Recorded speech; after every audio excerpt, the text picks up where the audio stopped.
钱就是个工具，你连钱都不能驾驭，你完了，你变成了工具的工具。我还是那句话，什么能带走？钱带不走，而你这一世的修为是可以带走的。这句话能不能听懂？你看这刘邦从小就是穷光蛋呐，对不对？最多做个四月亭长，就是流氓，老婆也娶不上啊，没钱，真没钱。但是你看这刘邦在这个成为沛公以后啊，也算是带了一帮人马啊，成为汉王了，然后国库里也有点钱了啊，跟项羽打仗，连年打不过项羽。这个时候陈平就献一计，陈平说：“主公，我献一计，反间计。何以反间计？你给我3万金，我拿着3万金贿赂项羽宫中所有人，然后就告诉他这个大将谋反，这个大将谋反，这个大将贪污，这个大将贪污，他的这个亚父范增也贪污受贿。”然后刘邦说：“那他能信吗？项羽此人心胸狭窄，讲一次他不信，讲第2次、第3次、第5次、第8次他一定会信。只要他信，弃范增不用，我军一定可以大胜。”然后这个刘邦就说了：“你这样，我不给你3万金，我现在国库有9万金，我全给你。但是你给我立个字据，如果你输了，提头来见。敢不敢赌？”刘邦本来就是赌徒嘛，刘邦就是赌徒，要不我就不赌，要赌我就说哈，全压，还说什么说？直接说哈。你敢不敢说哈？我敢说哈，我国库就9万块，我敢说哈，你敢不敢说哈？陈平说敢。好，9万金直接提给陈平，提给陈平。第2天，萧何就来了，主公，国库1分钱没有了，什么情况？刘邦说：“我花了，你花哪儿了？我给陈平了。那我军粮草不足，那是你的事儿。那请问这一计赢了没有？就是因为这一计，范增离开项羽，被活活气死。范增就义谋士，然后到最后也不能用，到最后才败给了刘邦，然后围攻垓下，跟他楚河汉界，设了个圈套让来钻。在座各位，在帝王眼睛里面，钱是这个世界上最不值钱的东西，打下天下全是钱。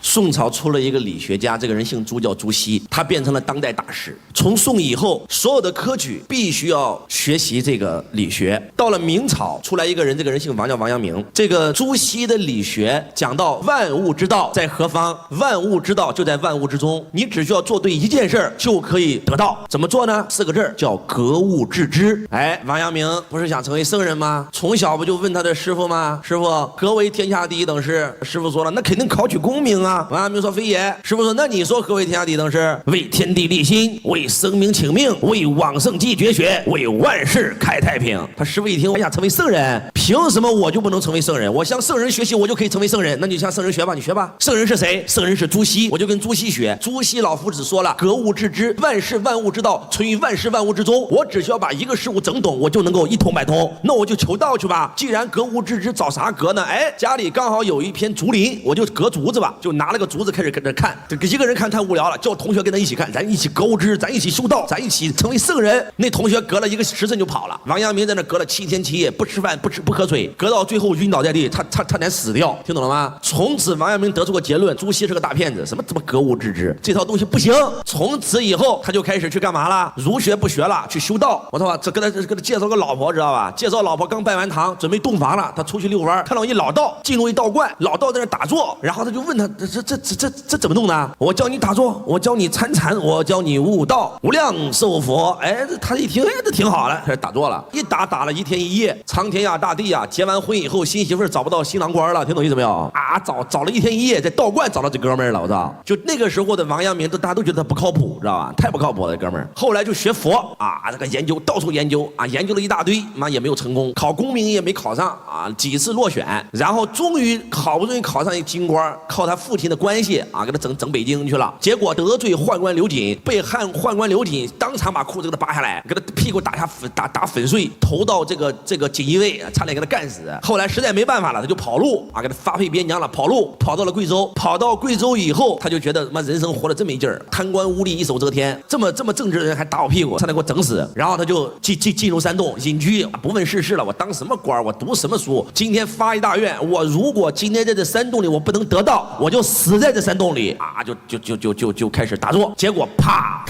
开了以后，他就瞬间正见了这个人间正法，创立心学。他开了，他悟到了什么呢？他不是一直在找圣人之道吗？开悟以后，他突然发现叫做圣人之道，无性之足，不假外求。什么意思呢？就是我要成为圣人，圣人那些东西我不需要有，我全有，无性之足，不假外求，就创立心学啊！大家都觉得心学太牛逼了，哇，心学太厉害了。王阳明创立心学以后得到了，你看啊。啊，没有开悟之前的王阳明，考功名不行，当官不行，这个混的是一塌糊涂。好，咱来再看看，在座各位得道以后的王阳明，得道以后他就讲课了呀，我得道我得传道啊，我操，我得道了我不传道着急啊，演说开个课，不要说收钱了，免费都没人来听啊，天天免费送票啊，让村民来听，村民也听不懂啊，想方设法天天免费送票啊，到最后有一个当官来听了，慢慢的越听越觉得讲得好啊，讲得挺有道理，就有一个县官成为了他的粉丝，成为他粉丝以后呢，就说王先生你这么牛逼，你这样，你心学既然你说你开悟了，你这么牛逼啥都会，就现在咱们这儿有匪患，你能不能帮我去除了这匪患？除匪患不很简单吗？你率官兵剿不就完事了吗？打不过他，深山老林抓不到他，每次来就跑，我们撤他就继续扰民。王阳明说让我来，王阳明马上修书一封，刷，写完以后说来给我给那个土匪，给土匪头。土匪头接到这封信，刚开始是不屑，然后打开就开始看，早上看一遍，中午看一遍，晚上看一遍，那眼泪吧嗒吧嗒往下掉。第二天下山投降。当官的一听，妈心学这么牛逼啊，我太厉害了！这个师傅这里还有匪患，你能不能再去给我搞一个？妈这里这8个匪患，妈太牛逼了！这是藏在贵州深山老林。王阳明说太简单了，来老夫修书一封，给把那8个人的情况给我讲讲，那8个土匪来刷，把封信寄出去。6个人第二天来投，那有人就好奇了，老师他写的是啥？很简单呀，动之以情，晓之以理，讲得很清楚啊。你好，我是王阳明，我了解你的情况，你当土匪也是被逼的，苛捐杂税太重，官逼民反，民不得不反。但是你回不了老家，祭不了祖，见不了自己的老婆孩子，你也挺痛苦。我派朝廷派我来围剿你，如果我要围剿你呢，我有3招，你听听我的布局啊，你看行不行？1、2、3、4，我的整个战略全给你讲来。那土匪一看就知道我必败啊，战略全告诉我了。但是我不想剿你啊，你就下来投降，我给你进官加爵，我还算你立功。大多数土匪看完以后就下山了，就是不下山啊。那6个不是下山了吗？那2个不下山没关系啊，那6个下山了，王阳明请他们吃饭啊。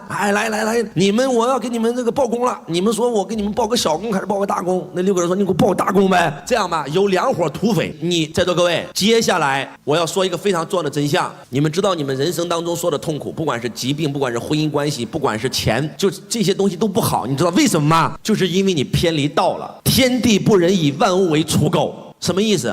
道就在那儿，你不管看不看它，它都在那儿。顺道者昌，逆道者亡，这就是真相。为什么4大文明古国全部都倒闭了，只有我们中华文明源远流长？很多人都说中国人没有信仰，一个没有信仰的民族可能延续5000年，开什么玩笑？中国人有信仰，中国人信仰什么？4个字：敬天法。如果听不懂，咱北方人，咱们的那个房间都有一个牌位，咱都要拜的，上面写了5个字：天地君亲师。天地君亲师就是我中华之道，就是我中华之信仰，是天地君亲师让我中华民族源远流长5000年。全地球任何一个民族消失了，中华民族都不会消失。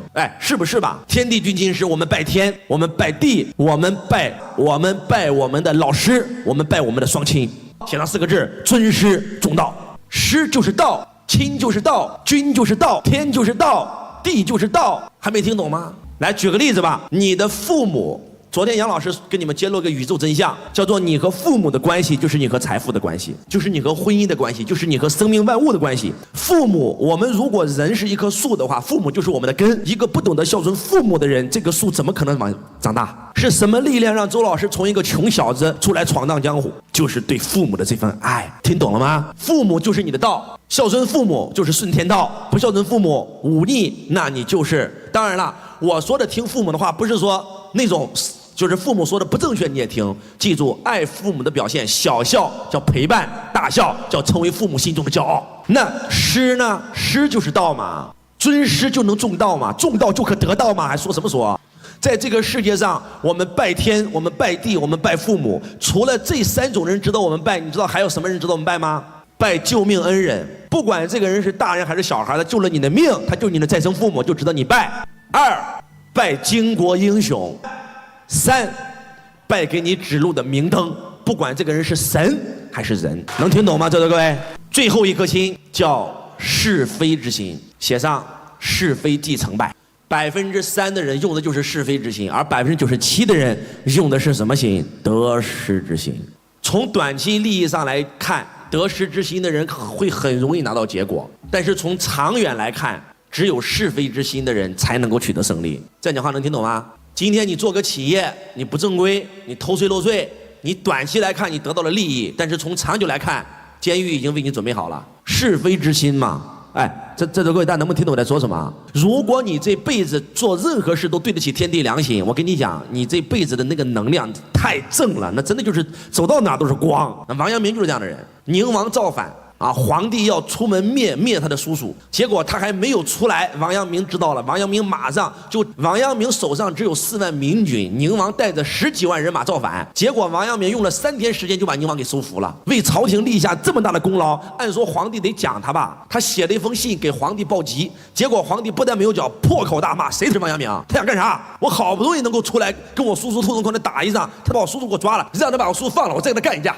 在座各位，如果是你给公司立了功劳，这么大的功劳，你的老板不奖励你，还要把你痛屌一顿，你听我意思吗？你会怎么做？让王阳明哈哈一笑，拿笔来，我再给皇帝修书一封，刷，封完以后，皇帝一看开心坏了，知道吗？马上就把孩子给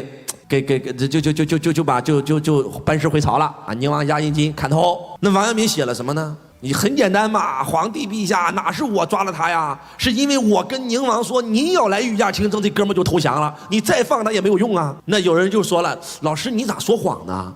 你不是教我们要心学，咋能说谎呢？王阳明说了，如果我不说谎，按照咱皇帝的性格来，把宁王真的放了，然后咱们国家再打这场仗，不管赢还是输，遭殃的都是老百姓。哎，对还是不对？就王阳明一辈子为国建功立业，不要任何名，不要任何利，他是死在了战场上，最后都死在了剿匪的路上。